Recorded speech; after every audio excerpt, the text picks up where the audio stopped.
Hi friends, ఈరోజు నేను మీకు ఒక దయ్యం కథ చెప్పబోతున్నాను. ఇది నేను రియల్గా ఎక్స్పీరియన్స్ అయిన కథ. ఈ కథ చాలా ఇంట్రెస్టింగ్గా అండ్ థ్రిల్లింగ్గా ఉంటుంది. మీరు ఈ వీడియోని పూర్తిగా చూస్తేనే మీరు మంచి ఎక్స్పీరియన్స్ని ఫీల్ అవుతారు. ఈ వీడియో కనుక మీకు నచ్చినట్టయితే లైక్ చేయండి, షేర్ చేయండి, కామెంట్ చేయండి, అలాగే బెల్ ఐకాన్ని ఆన్ ఉంచుకోండి. నేను ఇలాంటి మరిన్ని వీడియోలు చేయడానికి నాకు కూడా మోటివేషన్గా ఉంటుంది. కాబట్టి ఇంకెందుకు ఆలస్యం, let's get in to our video. 5 years back నేను ఒక ఆఫీస్లో వర్క్ చేస్తున్నాను. ఆ రోజు నాకు మా సుపీరియర్ నైట్ డ్యూటీ చేశారనమాట. అయితే సరే, నైట్ డ్యూటీ కదా, హ్యాపీగా డ్యూటీ చేసుకుని రావచ్చు, ఎటువంటి డిస్టర్బెన్స్ ఉండదు అనుకుని నేను కూడా ఓకే చేసేసాడు. ఏంటంటే యాక్చువల్లీ అది అప్పటికి చాలా అబాండర్డ్ ప్లేస్ అనమాట. అక్కడ ఎవరు ఉండదు, చాలా నిర్మానుష్యంగా ఉంటుంది. పైగా అది బరియల్ గ్రౌండ్ మీద కన్స్ట్రక్షన్ చేసిన ఆఫీస్ అనమాట. ఆ విషయము నాకు తెలియదు. ప్లస్ అప్పటికి నేను ఓకే చెప్పేసాను, వెళ్ళాలి, కంపల్సరీ వెళ్ళాలి. అలాగే అక్కడున్న జరిగే విషయాలన్నీ సుపీరియర్స్కి చెప్పాలి అని చెప్పేసి నేను నా మనసులో అనుకొని నైట్ డ్యూటీకి బయలుదేరాను. అంతా బాగానే ఉంది. నైట్ డ్యూటీ అప్పటికి 9 అయింది. నేను డిన్నర్ తెచ్చుకున్నాను. తినేసి హ్యాపీగా కొంచెం అటు ఇటు రౌండ్స్ వేసి అన్నీ చూసుకొని, సరౌండింగ్ ఏరియా చూసుకొని ఇక నా పని నేను చేసుకుంటున్నాను. అంతా బాగానే ఉంది. కొద్దిసేపు ఒక 1 hour తర్వాత నాకెందుకో అక్కడ నా బ్యాక్ సైడ్ ఏదో మూమెంట్ జరుగుతున్నట్టుగా నాకు కొంచెం డౌట్ వచ్చిందనమాట. అసలు ఏం జరుగుతుంది ఏంటి అని అలా అనుకుంటూనే నా పని నేను చేసుకుంటున్నాను. ఎందుకైనా మంచిది, ఒకసారి మళ్ళీ చూద్దామని చెప్పేసి మళ్ళీ బ్యాక్ సైడ్ వెళ్ళి చూశాను అనమాట. టార్చ్ లైట్ వేసుకుని వెళ్ళి చూస్తున్నాను. చూసేసరికి అక్కడ ఏమీ మూమెంట్స్ ఏం అనిపించట్లేదు. బహుశా అది నిర్మానుష్యంగా ఉండడం వల్ల ఏదైనా జంతువులు కానీ అలాంటివి పరిగెత్తడం అలాంటివి చేస్తే మనకి మూమెంట్ అనిపిస్తుంది కదా. అలా అనుకుని నేను మళ్ళీ రిటర్న్ వచ్చేసాను. కొంతసేపటి తర్వాత అంత బాగానే ఉంది. నా పని నేను వర్క్ చేసుకున్నాను, కంప్లీట్ అయిపోయింది.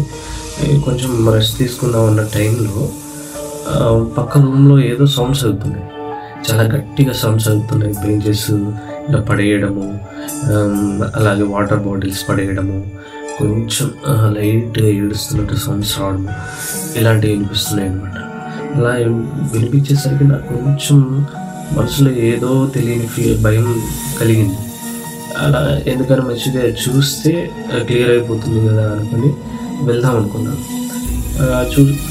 వెళ్ళాలనుకుంటున్నాను కానీ నేను ఒక్కడే ఉన్నాను. ఇన్కేస్ అక్కడ ఎవరైనా దొంగతనానికి వచ్చిన పర్సన్స్ రావచ్చు, అలాంటి భయం కూడా ఒకటి. మళ్ళీ ఎందుకు అంత రిస్క్ చేయడం అనుకున్నాను. కానీ నా మనసులో ఎందుకు అక్కడికి వెళ్ళాలి, అక్కడ ఏం జరుగుతుందో తెలుసుకోవాలని ఒక చిన్న ఫీలింగ్ ఉండడం వల్ల అక్కడికి వెళ్ళాను. అక్కడికి వెళ్ళేసరికి డోర్ ఓపెన్ చేస్తుంది. షాక్ అయిపోయాను. అంటే ఎవరో దొంగతనానికి వచ్చారనుకున్నాను. రూమ్లో మొత్తం చూసాను, ఎవ్వరు లేరు. బయటికి వెళ్ళి చూసాను, ఎవ్వరూ లేరు. కానీ డోర్ ఎలా ఓపెన్ అయింది, అది కూడా లాక్ వేసిన డోర్ ఓపెన్ అయింది. ఏం చేయాలో నాకు అర్థం అవ్వట్లేదు. ఆ టైంలో సుపీరియర్కి కాల్ చేస్తే బాగుండదు. పైగా నేను సీనియర్ పర్సన్. ముందు కన్ఫర్మ్ చేసుకున్న తర్వాత ఫోన్ చేద్దాం అనుకున్నాను, దొంగలు వచ్చారా లేకపోతే ఇంకేమైనా జరిగిందా. కానీ అక్కడ ఎవరూ లేరు, నేను ఒక్కడనే ఉన్నాను. మొత్తం తిరిగి చూశాను, ఎవరూ లేరు. మళ్ళీ లాక్ వేసేసి అబ్జర్వేషన్లో ఉంచాను. కొంతసేపటి తర్వాత మళ్ళీ డోర్ దానంతటా అదే ఓపెన్ అయిపోయింది. ఆ ఓపెన్ అవ్వడం నేను చూడలేదు, కానీ ఓపెన్ అయి ఉంది. నాకు భయం వేసింది, ఏం చేయాలో అర్థం కావట్లేదు. అక్కడనే ఉన్నాను. అక్కడ నుంచి మా హెడ్ ఆఫీస్కి వెళ్ళాలంటే ఒక 5 kilometers ఉంటుంది. అంత దూరం వెళ్ళలేను. మళ్ళీ ఇక్కడ ఏదైనా ఇష్యూ జరిగితే అది నా మీదకే వస్తుంది. ఏదైతే ఏం జరగాలో అదే జరుగుతుంది అనుకుని ఏం జరగబోతుందో దానికోసం వెయిట్ చేశాను. చాలాసేపటి తర్వాత, అంటే ఆ డోర్ లాక్ వేసేసాను. మళ్ళీ చాలాసేపటి తర్వాత ఒక పెద్ద మర్రి చెట్టు ఉందన్నమాట ఆ ఏరియాలో. అంటే నేను వర్క్ చేస్తున్న ఆఫీస్ ఏరియాలో పెద్ద మర్రి చెట్టు ఉంది. ఆ మర్రి చెట్టు పక్కనే ఒక షాడో నిలబడి ఉంది. అది షాడోనా మనిషిగా నాకు అర్థం కాలేదు, కానీ అక్కడ ఒక ఆకారం ఉంది. అక్కడ నుంచి లైట్గా ఏడుపులు వినిపిస్తాయి. ఆ ఏడుపులు మెల్లగా స్టార్ట్ అయ్యి చాలా పెద్దగా వస్తున్నాయి అన్నమాట. ఆ ఏడుపులు ఉండేసరికి నాకు కొంచెం భయంగా అనిపించింది. నేను అక్కడికి వెళ్ళాలనే ఉద్దేశం నాకైతే లేదు, ఎందుకంటే అక్కడికి వెళ్తే ఏమైనా జరగచ్చు అనే భయం మాత్రం ఉంది. అందుకే అక్కడికి వెళ్ళలేకపోయాను. నేను చేస్తున్న ప్లేస్ దగ్గర నుంచి అదంతా అబ్జర్వ్ చేస్తూ కొద్దిసేపటికి నాకెందుకో నిద్రలో పోతున్నట్టుగా అనిపించింది. నిద్రపోయిన తర్వాత మరి ఇది కళ్ళు జరిగిందా లేకపోతే రియల్గా నాకు జరిగిందా అర్థం తెలియదు. నేను పడుకున్న కొద్దిసేపటికి ఒక బ్లాక్ షాడో నా దగ్గరకు వచ్చి తన ఒళ్ళు నా తల పెట్టుకొని నన్ను జో కొడుతుందనమాట. జో కొడతా ఉంటే ఆ జో కొట్టే ఫీలింగ్ని నేను రియల్గా ఎక్స్పీరియన్స్ అవుతున్నాను. నాకు చెమటలు కూడా పట్టిస్తున్నాయి. లేగాలనిపిస్తుంది కానీ లేగలేకపోతున్నాను. అసలు ఏం జరుగుతుందో అర్థం అవుతుంది. నేను అసలు ఈ రాత్రి నేను పూర్తిగా డ్యూటీ చేసి ఇంటికి వెళ్ళగలనా అనే ఒక ఫీలింగ్ ఏర్పడింది.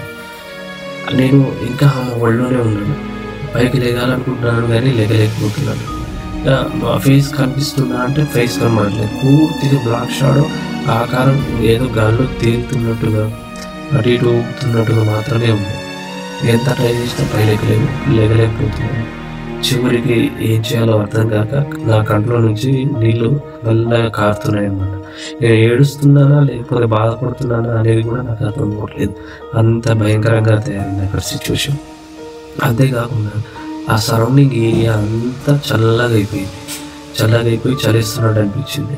కొద్దిసేపటి తర్వాత నేను ఆటోమేటిక్గా పైకి లేచి చూసేసరికి నిజంగా నా కళ్ళ నుంచి నీళ్ళు కారుతుంది. ఇదంతా చూసి నాకు ఒక్కసారిగా చాలా భయం వేసి అక్కడ కూర్చోవాలనుకుంటున్నాను. నేను బయటకు వచ్చేసాను. వర్కర్స్ దగ్గరకు వచ్చేసి నేను మాట్లాడాను అనుకుంటా.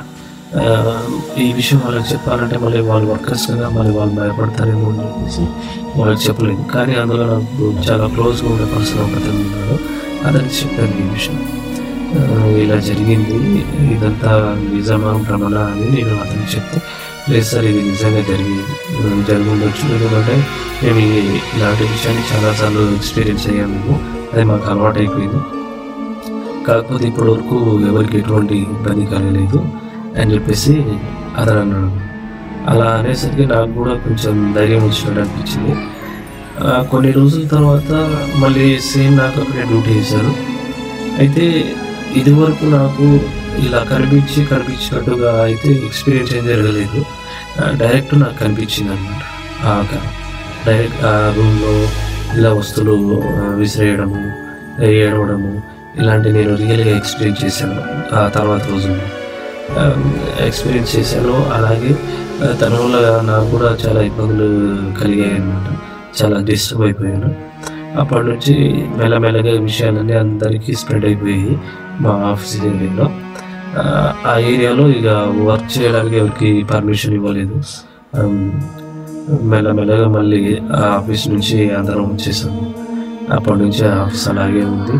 ఆ ఆత్మ కూడా అక్కడే ఉంది ఇప్పటికీ. స్టిల్ పార్టీలో మళ్ళీ కలుసుకున్నాం.